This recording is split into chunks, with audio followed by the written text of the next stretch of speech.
Hey guys, BBD here. I'm here for another versus video. Pretty excited this week as I'm playing pretty sweet new brew. No one's ever played this deck before. It's a fresh new Dragon's Maze deck.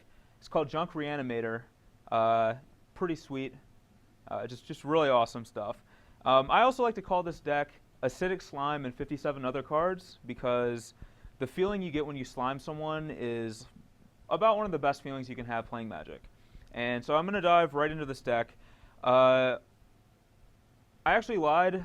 This is not a new deck at all, and I'm sure many of you know exactly what it is that this deck does. So rather than go through each and every card that I have here, I'm going to instead focus on some of the more unique choices, maybe some of the new cards that we get with Dragon's Maze, and focus more on how those improve the deck.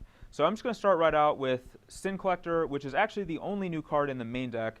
There's a few more on the sideboard, but Sin Collector really gives this deck something that it lacked before, which is the ability to fight spells. You have Angel of Serenity, Fiend Hunter, Sever the Bloodline. We have tons of ways to fight creatures already, but we definitely don't have a way to interact with our opponent's hands in any way. So if they just have random spells that we can't deal with, we're just kind of at the mercy of it. But now that's not the case anymore because now we have Sin Collector. And Sin Collector also is awesome because it gives the deck another good turn 2 or turn 3 play, which is something that was really lacking before. Previously, this spot was something like Lingering Souls, but Lingering Souls really isn't that good in the format right now. There's cards like Bonfire, Thundermaw, Hellkite. Against any of the aggressive decks, it doesn't actually trade very well with creatures. So it's just a glorified chump blocker. A card like Thalia just absolutely wrecks it completely. So I'm pretty happy to be able to cut that card from my deck and replace it with something as awesome as Sin Collector. And the kind of things that Sin Collector does, it's going to steal those bonfires from your opponent's hands. It's going to steal their removal spell for your Angel Serenity. Against any of the control decks, you want to strip sometimes Supreme Verdict, depending on how your board looks. Most of the time, you just want to strip a Sphinx's Revelation, which is how those decks actually pull ahead against you. And if you're able to strip those away, then there's really nothing they can do. One of the other things that has changed with this list is we now have 4 Restoration Angels. Then the deck has really turned into a deck that's all about Restoration Angel. Previously, Junk Reanimator lists would play 2, sometimes 3 copies. It was just kind of a good card in the deck, but it wasn't really an integral part of what made the deck tick. But now that's just not the case anymore. The addition of Acidic Slimes and Fiend Hunters and Sin Collectors just mean that every creature you're playing has some sort of awesome come into play effect, and being able to reuse those effects is extremely important. Plus, Restoration Angel just has an awesome body just in and of herself, so she really just becomes an all-star in this deck. And obviously, there's still the Thragtusk Restoration Angel synergy that we've all seen a million times. That hasn't changed at all. The other interesting thing about the list now is I actually have a Sever the Bloodline main deck, and this is basically a nod to Jund. The only deck in the format that is commonly played that I really fear is Jund, and it's only because of one card, and that card is Olivia. Without Olivia, usually the Junk deck is going to win, but if they ever are able to stick an Olivia in play and you can't deal with it, it's almost impossible to win the game from that point. So Sever the Bloodline is now in our deck as a way to deal with Olivia. Because of the flashback on this card, if we ever mulch over it or Grizzly Salvage over it, we can still use it. So it's the best removal spell for that kind of a purpose. But anyway, that is, I guess there actually is one other thing I want to mention is now that I don't have Lingering Souls and I'm not playing something like a Garruk Relentless main deck, the need for a card like Gavony Township has really diminished. It's just not as important anymore. And instead, I'm playing 2 Cavernous Souls, where previously I played Gavony Township. And the reason that I want to be playing Cavern now is our deck is all creatures at this point. So being able to make your cards uncounterable is very important. But more importantly, we now have 2 Fiend Hunters and a Sin Collector at our 3-drop slot, which oftentimes is turn 2 because of these guys. And these are both actually kind of hard to cast. We have 4 basic forest, so our mana isn't perfect. And sometimes we don't have the second white for Fiend Hunter. Sometimes we don't have the white or the black for Sin Collector. And being able to name human with your Cavern really gives you that option. And then now that we have like 4 Restos and 3 Angel of Serenities against any control deck, naming Angel with a Cavern is going to ensure that your like most important creatures are always going to resolve. But anyway, that is the updated main deck for this Junk Reanimator list. I'm now going to talk a little bit about the sideboard.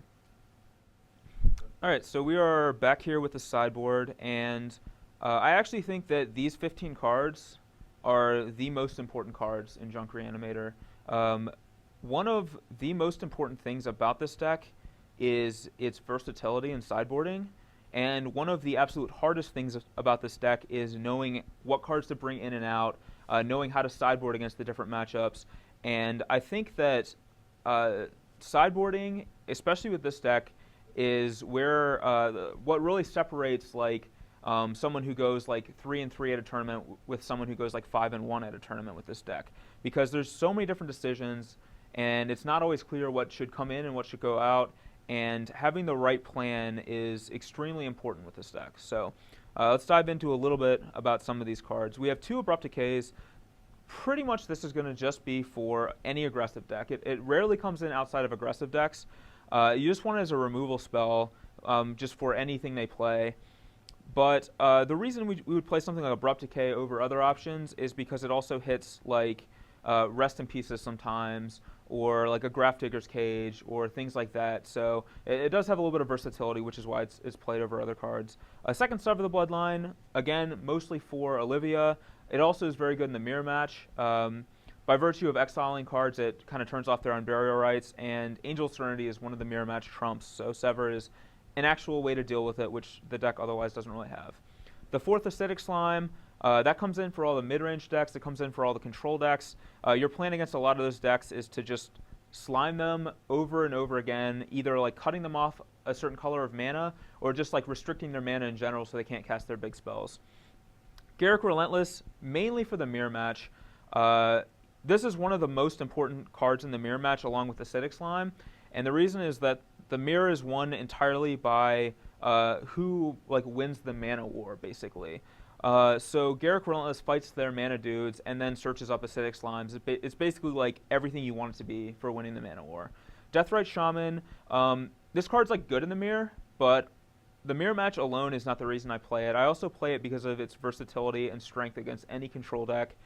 Shutting down Snapcaster Mage, eating Think Twices, and even just being a threat that kills them, that they actually have to respect. Sometimes they just have to cast a Supreme Verdict on a couple of Deathrite Shamans or they'll die. And then Obzedat. Obzedat is my favorite Gatecrash card. Just love this card so much. And I'm really happy that he sees play in this deck. And he's very good in this deck. So the reason for Obzedat is for the control decks again. It's just a threat that dodges their Supreme Verdicts and is hard for them to remove.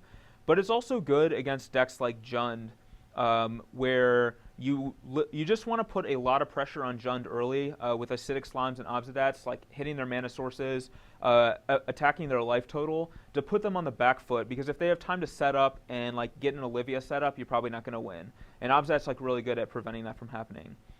And now we have the 2 new cards. We have a 3rd Sin Collector. I already talked about how good that guy is. And now we have 4 Voice of Resurgence.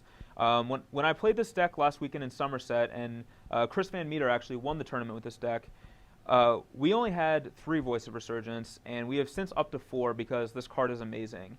And it actually fills almost every hole that this deck had, and it's just like so awesome to see that. One of the main hole that it fills is against like the aggressive decks where you were really lacking early plays that affected the board, that bought you time for like Angel Serenity to come down. And Voice of Resurgence really like fills that role perfectly. It trades with one of their guys, then it produces an elemental that's going to like trade with another guy. It's really just a massive roadblock against them to buy you the time you need. And then against the control decks, while I don't think this card is game-breaking by itself, it's good along with your other cards to just present a lot of different types of threats that they have trouble answering all the different kinds of threats that you have. But anyway, this is the Junk Reanimator deck. Pretty standard thing, but with Dragon's Maze in the mix, it gets a lot of new tools and is actually just a lot more fun to play. So I'm really excited to try it out again. And we're playing against David McDarby playing Blue-White-Red. If you know anything about me, One of my favorite decks to beat is blue-white-red. I just love beating that deck, so I really hope that I'll have the chance to do that and that he won't just donkey stomp me.